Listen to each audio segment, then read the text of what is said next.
everybody. Welcome into another edition of Head Coach U. I am Bryan Fischer, joined as always by former BYU and Virginia head coach Bronco Mendenhall and another one of your peers from the ACC back in the day, Bronco. Thrilled to welcome on former Duke and former Ole Miss head coach David Cutcliffe, now a special assistant there at the SEC. David, thank you so much for stopping by.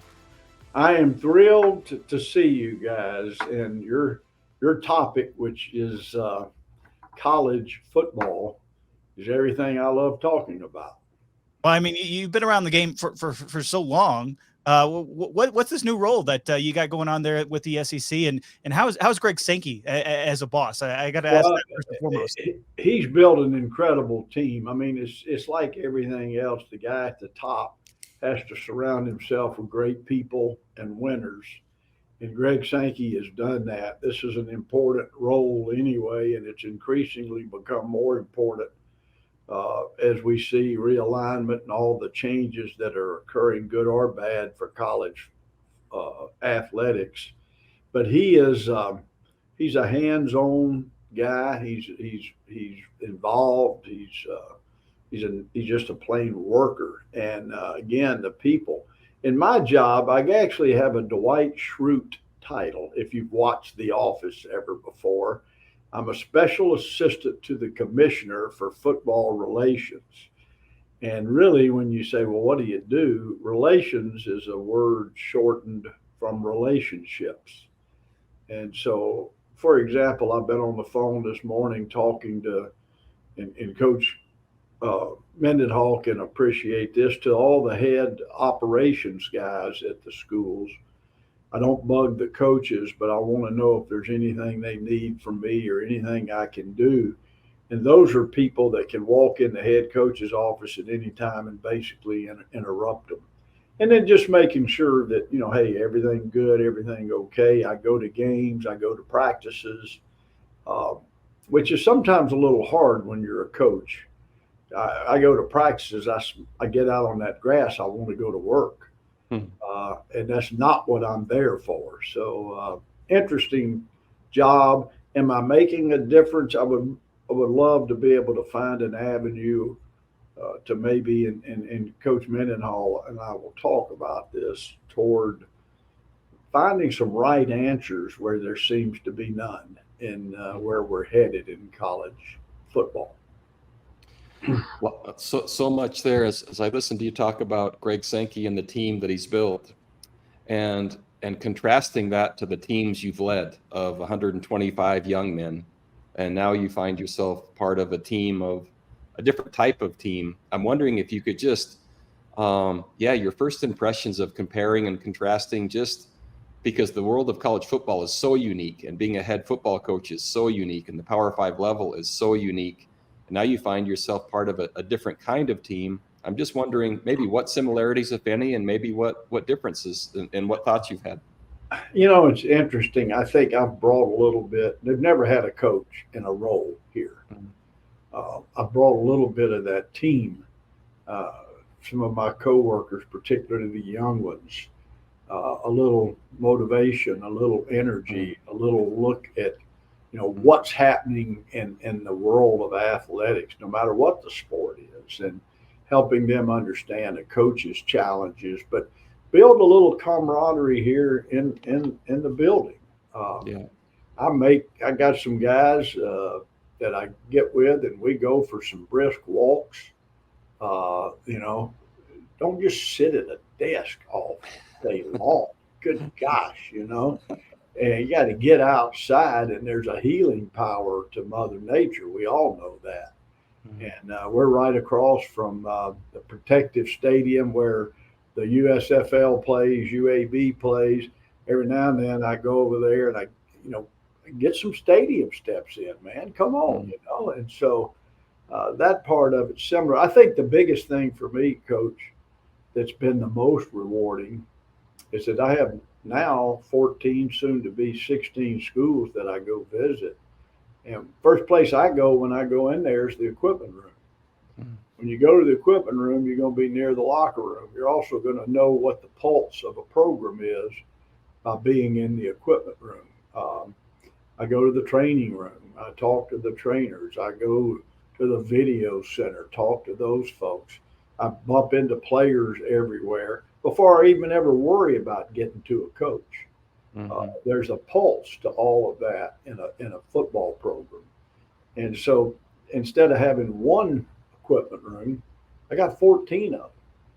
And I've really tried to develop relationships. Instead of one operations person, 14 of them. And not that I have much to do with the players, but I'm going to interact with them some, and that gives me a little bit of a fix, because the reason that I got into coaching wasn't to make a difference in the game itself. It was to try to help young people better their outcome. It was to try to help young people push through problems and all the parts of living off the field. And so I've had young men that, that have known who I was, that come up and start wanting to have good conversation. I'll give you an example. My first spring of doing this, I went to Alabama, and Bryce Young immediately wanted to, sit down and talk. And I was just blown away by his maturity and what questions he was asking. And so Bronco, it is a little bit of a fix that way for those of us that, that's what we did every day of our lives, it seemed like, right? Yeah, there's so much that I just heard you talk about. The camaraderie was a word that jumped out early on, and a head coach and his staff and his team and all of the different parts. There's a very unique and galvanizing camaraderie that comes through doing hard things, and that to me is something that I'm sure that there might be, you find yourself looking for that at more of a depth. You might find yourself missing it, or maybe you're recreating it. I'm wondering just if you could expound on the camaraderie part for a minute. Yeah, I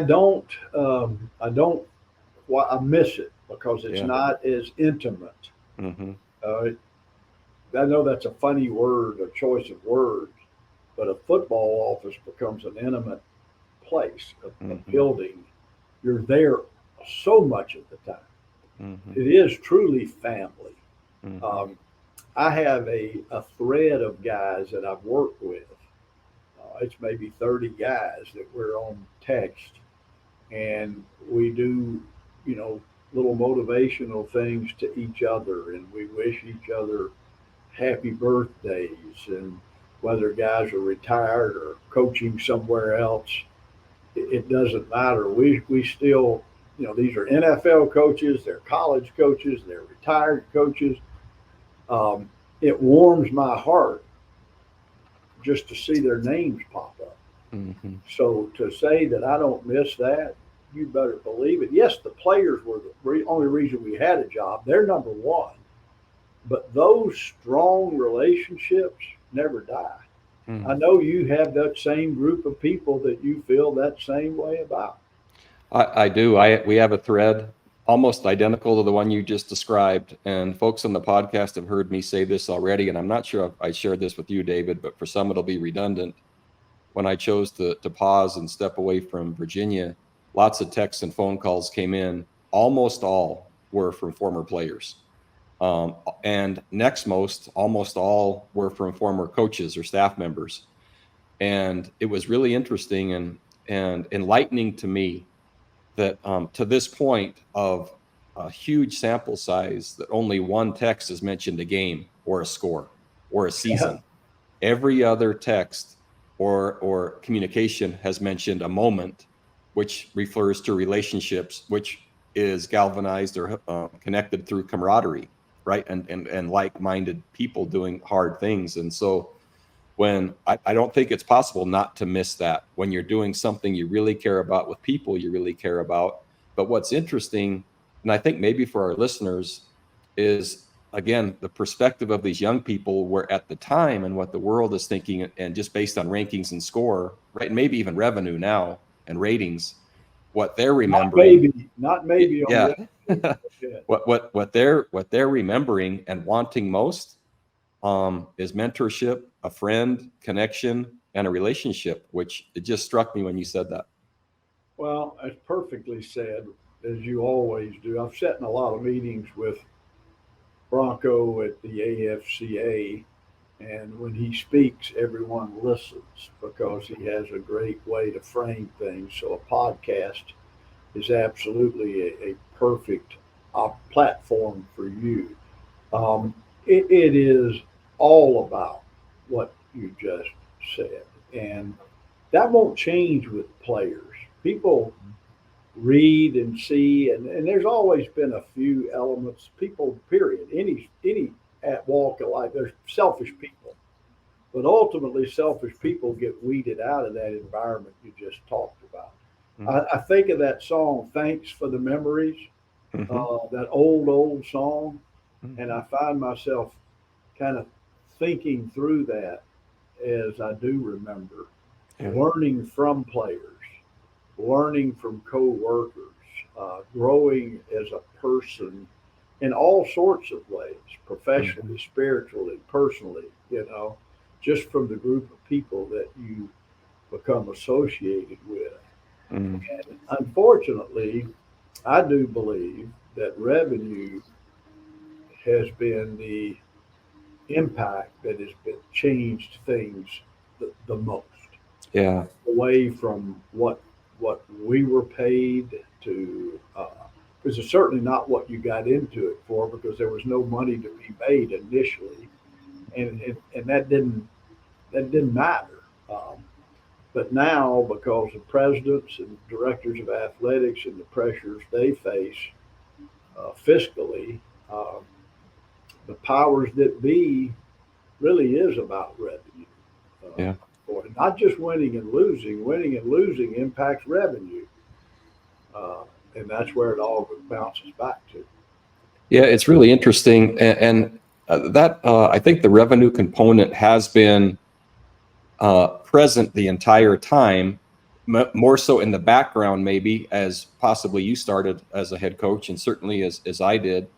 On my first coaching job, I made $4,500 for the season only at Snow Junior College, and I was commuting an hour and a half each way, and then I trained horses the rest of the year so I could do it again. And I felt lucky to be able to be with the young people, and I felt lucky to be able to be trying to make a difference through the game of football and building young men. And as you mentioned, over time, the revenue has kind of moved. Maybe it's been present the whole time, but I think it's clearly now front and center and paramount. And the motive, quite frankly, I think for a while, right? Head coaches moving from job to job, right? More opportunity, more money. Certainly assistant coaches moving job to job. Now players, right? That's possible for them. And most of the time when they transfer, and I don't know the percentage, but they're moving school to school, mostly for more opportunity and maybe some now for money. And now schools moving from one coast to the other, quite frankly, for more opportunity, more money. So the same motive kind of is woven through there. And what I always appreciated about Coach Cutcliffe was the wisdom and the perspective of applying what's good for young people, regardless of the context and what was happening throughout the game. And so I just listened to you talk about showing up to 13 different locker rooms and equipment rooms and training rooms, etc. I'm wondering, when you arrive at the different schools that you're visiting, how much the players do you think are similar school to school, right? And comparing them to your players at Duke and Ole Miss, and how much are they the same? Are they more the same than different? I guess is the first thing I would say. And then maybe as a follow-up, can you sense the culture, really a distinct culture in different programs as you go from one to the other? Yeah, that's a great question, and it would be one that a football coach would wonder. They're different. The Southeastern Conference has an upper tier, a middle tier, and a lower tier, like most conferences do. That doesn't mean there are bad cultures in a lower tier. Some of the better cultures I see come from that because, quite frankly, depending upon where you are, you better create the greatest culture if you're going to have a chance to win on a daily basis. The pressures are a little different in different places. I enjoy players are pretty similar, to be real honest with you. They're young people. I have found in my long coaching career that let's just use 18 to 22. Of course, you can't do that quite at BYU. You better go to 25 or 26, David. Yeah, but 18 to 22, 23, the same problems exist for them. The same dreams exist. And I try to remind young coaches, and I like to spend time and talk with young coaches as I do this travel through the league, that remind them of why you're doing this. And one of the terms I use, and y'all may have heard this, is the origin of the word coach. It's an interesting story. It was a Hungarian city, and I can't quite pronounce it, Koski or something to that effect, that where these wagons, these coaches were manufactured. Okay, and they had wheels and they were pulled by horses. And as this word became English, it was first used in the context of exactly that. People got into a coach to be carried from where they were to a desired destination. As that title transitioned to someone working with someone else, quite simply, your job is to take young people from where they are to that desired destination. That's what we can't lose. And so you can't give in to just the pressures of only winning and losing. You can't give in to you getting frustrated how what you perceive as poor play is reflecting on you. It's not about you as a coach. If you're any kind of servant leader, it's about those around you.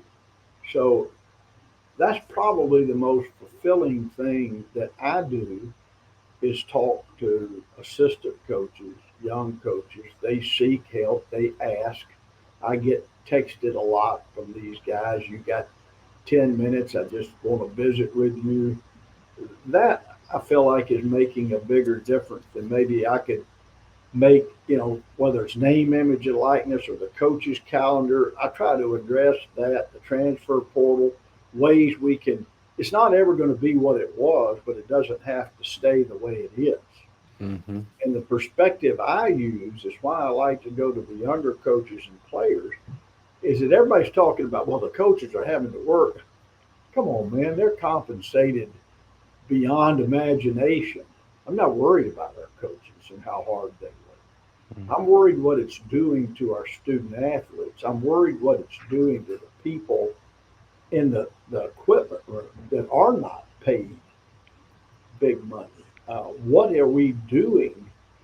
And so I do remind ADs of this. I've talked to a lot of our ADs that have never experienced football from the inside out. I tell them they go to the equipment room in camp in August, report when they do, stay all day with them, do what they do, wash the clothes, put them back out, and then you'll meet and see more people in a different light in your football program than you ever will sitting in your office. Whether any of them have taken that advice or not, I don't know. But these things, as they change, don't have to change the value system, Bronco.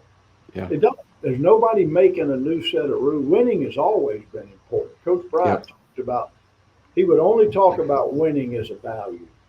And so what a value is are the things that should be or are important to you. What do you value in your life? And so he took it from there to you value growing as a person. And the word hard, I'll tell you, when my father died when I was 15 in a wreck, my mother was just an amazing person. And she told me this thing, told me quite a few things, but this one hit home. She said, David, when somebody tells you something's getting ready to be hard, get excited. You're getting ready to be a lot better. And boy, I had a high school coach that believed in hard, believe me. So I got a dose of that every day. But that's a value. It's supposed to be hard. We're Yeah. not trying to make life easy for an athlete. We want to make life better, but let's not take away their opportunity for growth.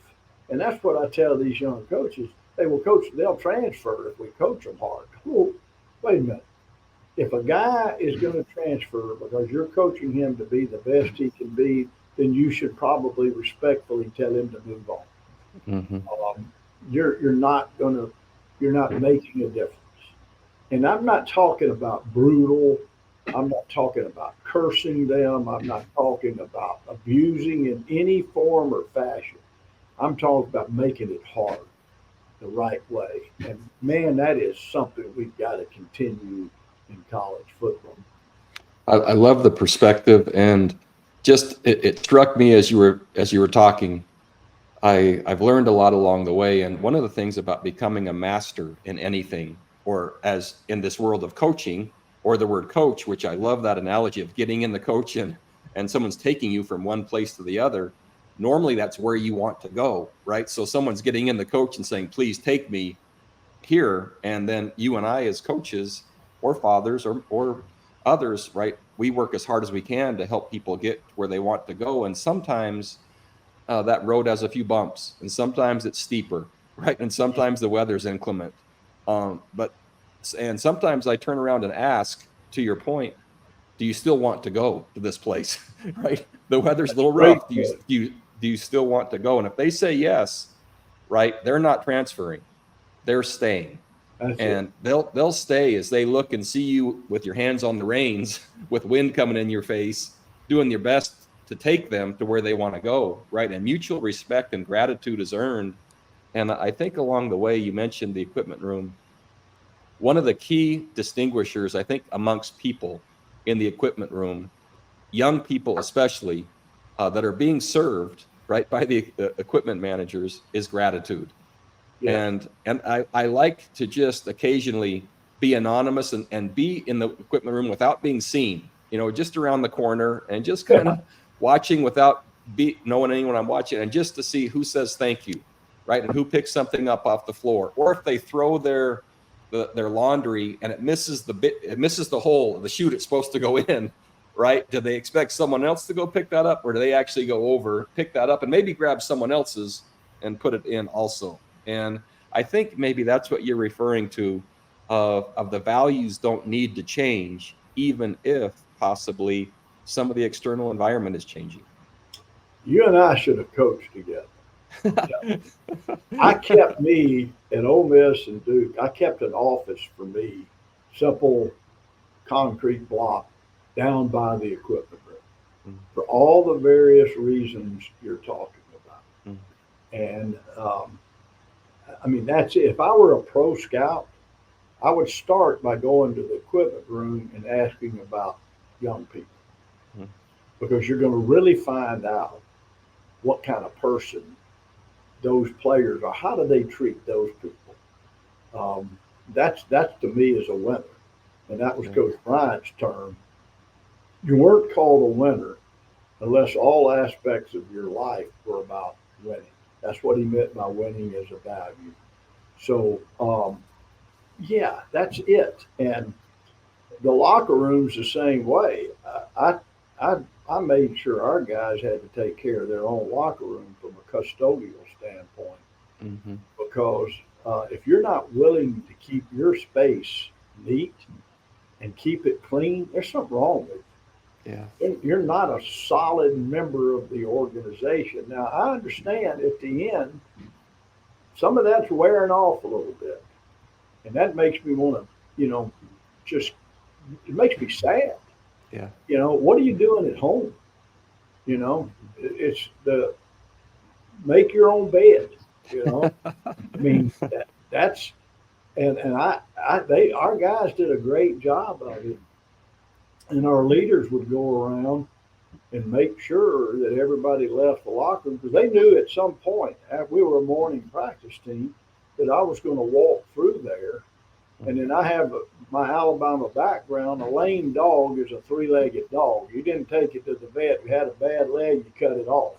So lame dogs were three-legged bear crawls. And the only time we would ever do them were two times. A penalty in the kicking game and a dirty locker room. If you had that, those Duke football players were going to do lame dogs. They didn't like lame dogs. You know? So there's just I think for the intentional coach, and we're going to talk about the pressures on outcome in a second, because those are real, and wow, do they have an amazing effect on a coach and their day. And so I think the friction point is the outcome-based orientation, the revenue generated, the popularity, the ratings, everything else that comes with that. And then intentionally working harder to keep these other values in place, things you believe in as a leader. And not much value, I think, and is being placed on, or maybe not, I can't say that, maybe not as much attention is being given to the character development versus the revenue development. Not much is being, attention is given to maybe the moral compass of society and young people versus the CFP, right? And who's in that. And so, again, I'm not saying one in place of the other. I'm promoting and really looking for a way for both those things to happen at the same time. And as we talk about the pressure, and so many years, it's number one for our listeners. It's hard to be a head football coach, especially a successful one, and especially as long as Coach Cutcliffe was. I mean, that's a difficult thing to do, and maintain your moral compass the entire time, right? That's an amazing thing, which is why David is a friend of mine, and I just value what he has to say.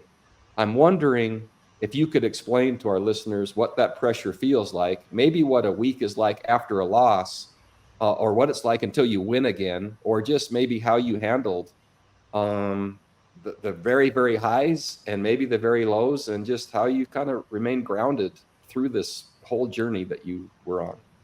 Well, the first thing I'm going to tell you is something I've said to many people, and I feel deeply about this. This helped me keep myself balanced. It helped me never waver. Is that I go to the deathbed, and unfortunately, in 2003, after that, we had a great year. 2004, tough year, and then I had open heart surgery and complications, and I had one of those moments they talk about. You know that. My blood pressure was dropping, and all these people flying in there, and you don't know what's happening, but it's just weird. I'm just going to tell you. So, but on our deathbed, let's call it that, and we're a coach, and I've got more championship rings than I've got fingers, thank the good Lord. But you're not going to be going on that deathbed, Lord, look. Here they are. Let me in. Look at all these championship rings. If you work with young people and you disserve them, then what's the term? You would rather have a rock, a stone tethered around your neck and thrown into the deep ocean? Millstone. You're going to be held accountable for what you did with young people to serve their well-being and their better life, period. So I started with that, but here's what happens. Let's just go to Sunday morning, and you've had a late Saturday night game. You finally fall asleep, and then you got to wake up and go do a television show, okay, about the game. And your eyes pop open, and always it's like, did that really happen? Oh, my oh, we fumbled 3 times. And you get up out of bed, you shower, you put on your clothes, you go to that studio or wherever you're shooting the show, and you look at these clips, and you try not to make excuses, and you're certainly not going to put blame on a player, and you accept the responsibility for everything that occurred out there. And then you go to church. I would always go to church after that. I didn't bring our coaches in on Sunday till 1 o'clock because I encouraged them to go to church. And then we would come in, and now you're going to look at the film together. And you just sigh, you can't hardly catch your breath. And then we saw our players on Sunday evening. We had to give them Monday off because of class load and getting their week ready academically. And then it's all about, delivering the right message, and you don't know. And so the stress of actually just losing is more focused forward. You're not living it from, God, that was awful Saturday night. Suddenly you're living it as how is Sunday going to affect Tuesday's practice? Where are our injuries? Sometimes injuries are injuries that people play with. Should we change this? What's our personnel? What are we doing in the kicking game? What are we doing on offense? What are we doing on defense? And then you're back to a head coach saying, what's the message?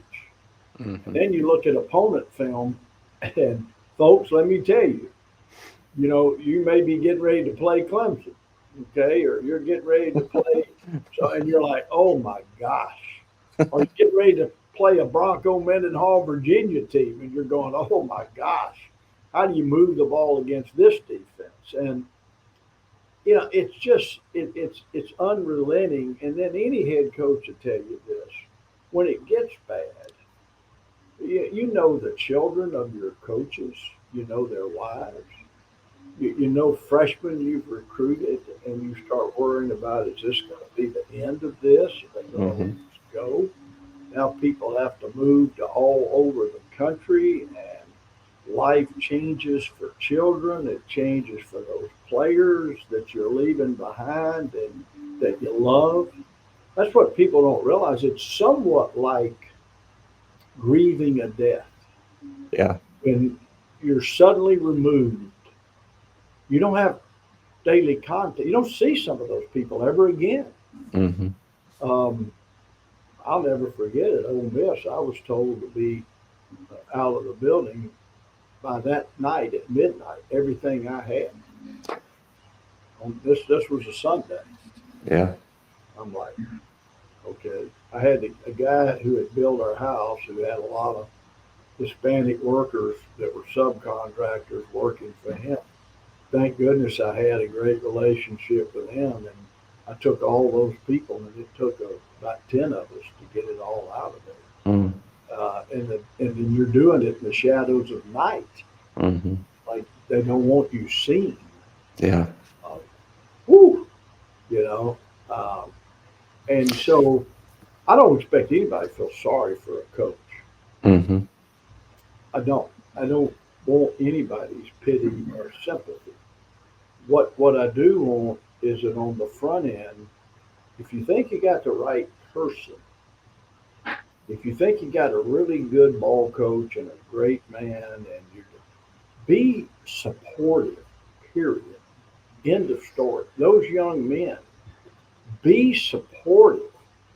And then all the things you're talking about, when the stadium stays full and enthused, when people are still supporting the program as best they possibly can, then change isn't always inevitable. And change, Ert Russell, who was a great football coach and was at Georgia Southern, longtime defensive coordinator at Georgia, Ert told me, he said, there are things, David, you have to understand. If it's not necessary to change them, then it's necessary to not change them. Mm-hmm. He said, the only time you change is when it's necessary to change. And I don't know that I've ever seen administrative leadership take that approach. And it also keeps you from going from if you're doing a good job on the practice field where it's all built, ultimately, then, you're doing the right thing. 2 losses in a row, you don't have to go crazy. You don't go out there and beat them up. You don't go out there angry. Don't ever walk on a football field as a coach angry to start a practice. That's a mistake. you're a teacher. And the thing that where usually the problem is, I tell coaches this all the time, a great teacher inspires learning. I don't care what you know. Show me what you can teach. What the functional part has to know is the only thing that matters. And that functional part is the player, period. And players, when you do it right, you teach them everything you know, and then they're the functional part. They ultimately know more than you do. Mm-hmm. You got to learn to listen to committed, good players. I'm sure you had many like that through the years. I love the concept of a great teacher inspires learning. And it's interesting, as you talked about maybe the routine of maybe a setback or a loss. It was interesting to me that as a coach, as you said, most of my thoughts were the messaging and the response to moving forward and to looking forward and to applying things that we learned from, the feedback that maybe didn't go well, and moving on with a positive, optimistic, and confident demeanor for the head coach, as you described, between right the Sunday morning press conference or the Sunday morning TV show, and then the Monday press conference, and then maybe the Tuesday night radio show, and then maybe the Wednesday night print session after practice, and then maybe the Thursday night. Gosh, that could be maybe the television or the production crew would be Friday. But anyway, the majority of the questions after a game for the next game were about the last game. Yes. And so the head coach has a very unique job while he's trying to move his team forward and apply things for the next opponent, and to build resiliency and optimism and unity and hope within a team. At that same time, the outside world, quite frankly, because it sells, right? And stories, the most popular stories are on the margins, right? The really low or the really high.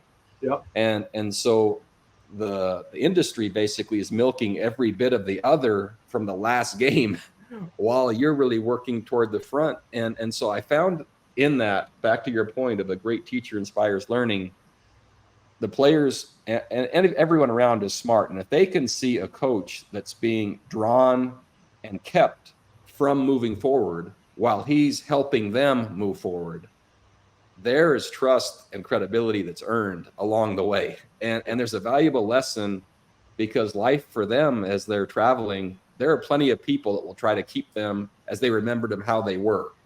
And that was a long time ago, and they've moved forward. And I think one of the things for us as leaders and coaches is to help people move forward, know they can change. We expect them to change. We give them the opportunity to change, and we're hopeful that they can. And so as you're now in this role, talking to, so many different programs, and they're feeling that your influence from the equipment room to the training room to assistant coaches to DFOs to head coaches, I'm wondering, and maybe we close with this, where do you see college football going, and what advice would you give to coaches that are getting in, and maybe with what motive? So maybe if you could describe maybe the context of, you see the direction, and then if you're saying, man, you want to be a college football coach, I would advise you, and I would love you to hear what you'd have to say that way. Well, here's what I would tell coaches getting in, coaches currently in it. Everything that we do moving forward needs to be focused on how things affect players. Starting with the coach's calendar. Everybody zooms in, and you remember all of our conversations as an AFCA board. Yep. The calendar isn't going to make you have to go to the courtroom. What people don't realize is how much of name, image, and likeness and portal is all about staying out of the legal issues. Mm-hmm. If we can take our calendar and commit it to what's best for our student athletes and focus on the calendar, we have a chance moving forward to better the position we're in now as far as going out and signing a player, bringing them to that desired destination, and letting them graduate from that institution having a great experience on and off the field. and it become not just a degree holder, but an educated person. Okay, so that's still obtainable, but we have to take it from the perspective of a player. Like name, image, and likeness is certainly here to stay, but why has it become a part of the recruiting process? There's no way that that's right. And there has to be a way to move past that. And that's the portal as well. I heard a commentator on a game this fall say, well, this team obviously won the portal game. A portal game? Because they had NIL money and everything you're describing there is still illegal. So how do we govern ourselves as well? This has to be a part of it. We govern ourselves as a profession, and then the NCAA, which is us. That's the institutions. Everybody wants to holler about the NCAA is awful. That's the institutions. Okay, there's some great people that work in Indianapolis. I was a glutton for punishment, so I served on some of those committees where I'd have to go up there, and I met so many of those people. And they're not high-paid, big-time folks. They're just trying to they're committed to college athletics. So there's an avenue. And I would tell young coaches, be a part of the solution, not a part of the problem. I think the profession has to step back and look. You mentioned coaches going from place to place trying to make more money. I agree. Why wouldn't the kids be able to do that? But it's not in the best interest of that young person. It really isn't. And I have to argue with some of my friends about that. But it's not in the best interest always of a coach to take a job for more money. You've been in people's homes. And my mother told me that early on at Duke when, a bunch of offers started coming in. She said, did you commit to a contract there? I said, yes, ma'am. She said, well, you better not talk to anybody else about work somewhere else. You've been in those homes and you told those young men and their parents you were going to do everything in your power to help them reach their goals. And I said, yes, ma'am. And not much long after that, she passed away. So I thought that might be God talking directly to me. Yeah.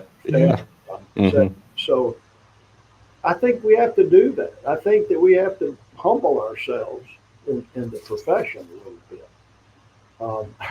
I was kidding with some of our coaches and telling them people don't really like you. They look at me. I said they don't like you. They like winning.